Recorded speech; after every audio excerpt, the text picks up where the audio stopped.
राज्यातील सरकार स्थापनेला वेग आलेला असताना राष्ट्रवादी आणि शिवसेनेला केंद्रात मंत्रिपद देण्याबाबत खलबत्ते सुरू आहेत। राष्ट्रवादीच्या कोट्यातील जागेसाठी रायगडचे खासदार सुनील तटकरे किंवा राष्ट्रवादीचे राज्यसभा सदस्य प्रफुल्ल पटेल यांचा विचार होऊ शकतो। मात्र या दोघांपैकी खासदार तटकरे यांच्या गळ्यात मंत्रिपदाची माळ पडेल अशी चर्चा आहे। लोकसभा निवडणुकीत राज्यातील 48 पैकी केवळ 17 जागांवरच महायुतीला विजय मिळवता आला। त्यामध्ये अजित पवारांच्या राष्ट्रवादी काँग्रेस केवळ 1 जागा मिळाली, तर शिंदेच्या शिवसेना पक्षाला 7 जागांवर विजय मिळाला होता। त्यामुळे केंद्रातील एनडीए सरकारच्या स्थापनेवेळी एकनाथ शिंदेच्या शिवसेनेला एक मंत्रिपद देण्यात आले, पण अजित पवारांच्या राष्ट्रवादीला मोदी सरकारने वेटिंगवर ठेवले होते। आता विधानसभा निवडणुकीतील यशानंतर अजित पवारांच्या राष्ट्रवादीचा केंद्रातील मंत्रिपदाचा मार्गही मोकळा झालाय। महायुतीच्या सत्ता स्थापनेच्या वाटपात राज्यातील मुख्यमंत्रीपद भाजपच्या वाट्याला जाणार आहे।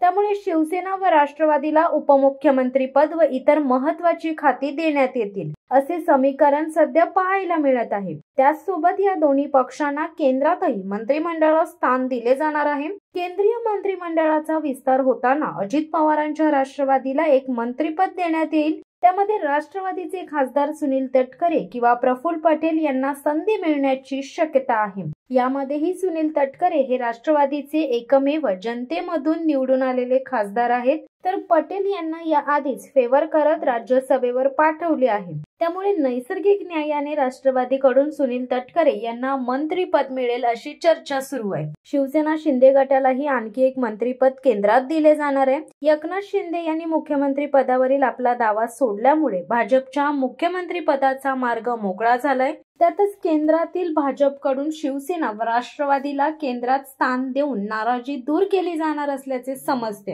दरम्यान राज्यातील विधानसभा निवडणुकीत भाजप महायुतीला तब्बल 237 जागांवर स्पष्ट बहुमत मिळाले। त्यामुळेच महायुतीमधील इतर दोन्ही पक्षांना केंद्रीय मंत्रिमंडळात स्थान देऊन त्यांची राज्यात सरकार चालवताना कुठलीही नाराजी राहू नये अशी व्यवस्था भाजपकडून करण्यात येत आहे।